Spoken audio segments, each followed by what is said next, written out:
I'm looking forward to what God is doing next.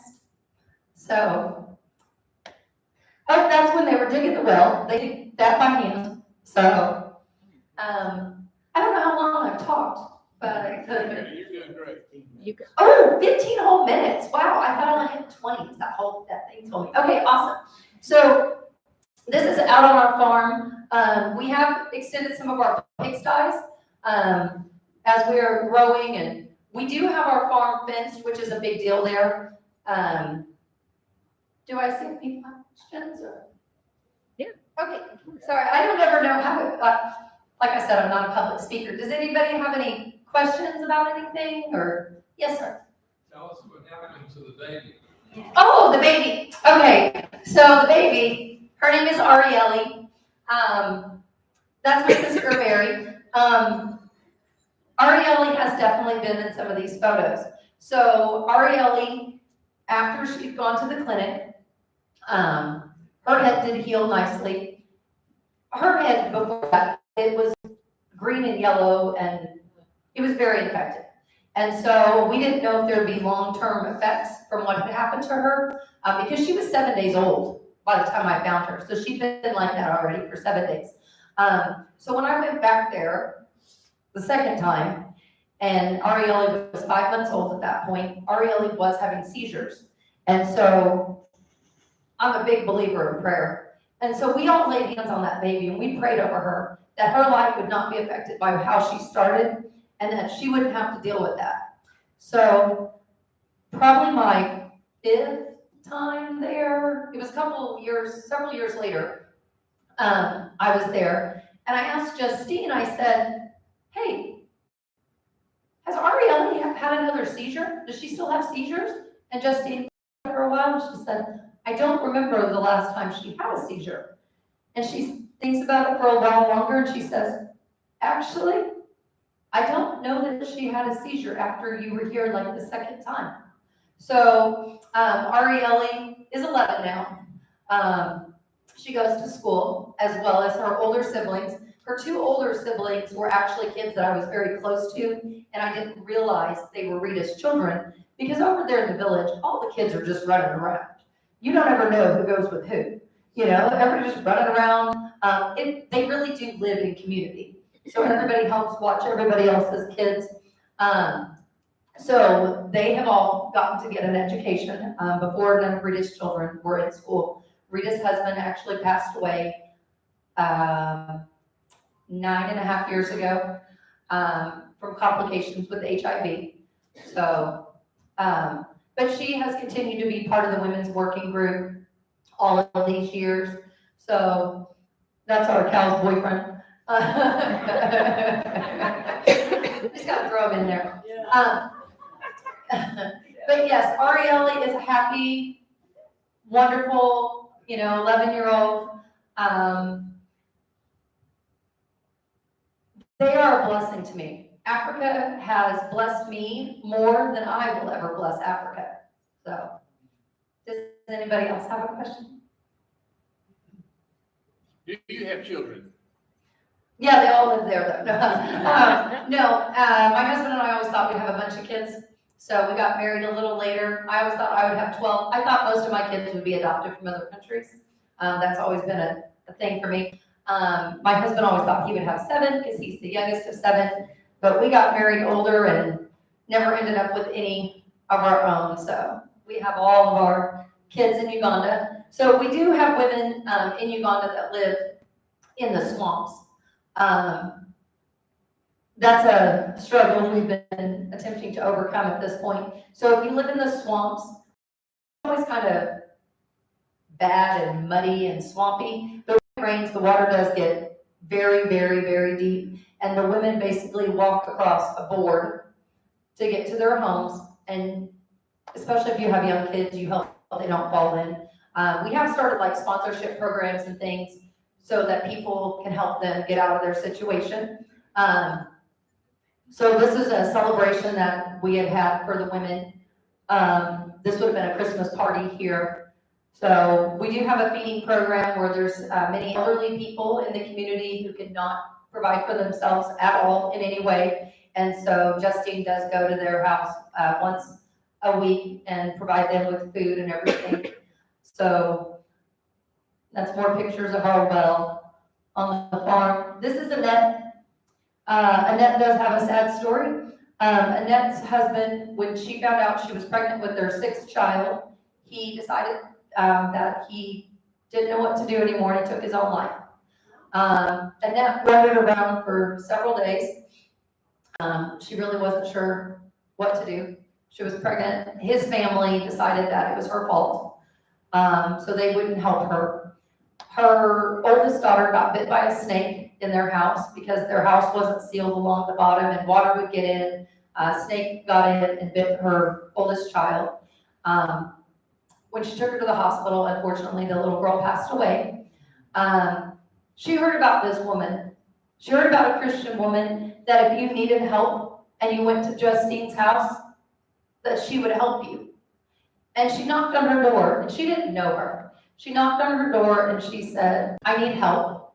I need to get my child from the hospital because until she paid the hospital bill, they wouldn't let her take the little girl for burial. So we did provide for her to get her child and for her child to have a proper burial.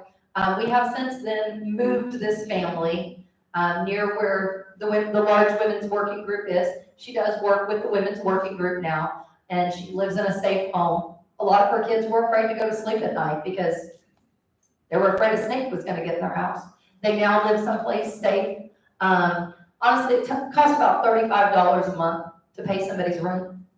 So, yeah, but Annette has a future now. She just had her baby. One of her kids is not in this picture, but her daughter was actually having to work as a nanny after the husband had passed. Now she gets to go to school instead of working as a nanny. She's 13, so she's getting to go to school at our school. The picture of all the kids in the uniforms, that is actually this family. So just one by one, people's lives are being changed. And these women aren't trying to keep that to themselves. They are going out and finding other women who are in the same situation and saying, hey, come be part of us. Let us help you. It's not like there's 4 women who are like, oh, we're going to start this great business and we're going to only do it ourselves so that we make all the money. That's not what they're doing. Like there's women. There's a lady who joined our working group and she's very crafty and she made this. And she's made all sorts of these little bicycles with different, the rider carrying different things. This is Uganda to me because everybody's riding a bicycle loaded down with a whole bunch of stuff. They actually bend the metal. They make the little fabric. I've got one where they're carrying what looks like a basket of fruit and a basket of bananas. And the fruit was actually all little seeds that they hand painted each one of them green. But they're so talented, and they're getting somewhere in life. They've been given an opportunity to change their world, and they are changing their world. From the schools, Justine actually won an award for furthering education in Uganda. When COVID happened to Uganda, unfortunately, it shut schools down for 2 years. Anytime they would start to reopen schools, they'd shut them down again.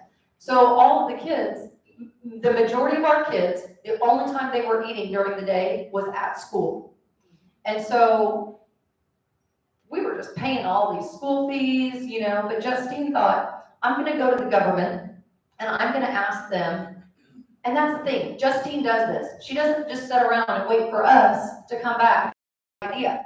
She thought, I'm going to go to the government. I'm going to ask them if we will pay teachers to come to our village and teach our children, will they accredit our school? And she actually managed to get this accomplished. So when our kids go on to the next grade, they do have to go to a real school. They have to go to a different school and take their test. But then our school is accredited by the government. We do have teachers that we pay to come to the village and teach our kids. And they do, like I said, have worship time. So this is actually at Justine's house. This is a building that was built for the ladies to work in. So there is actually electricity. This is a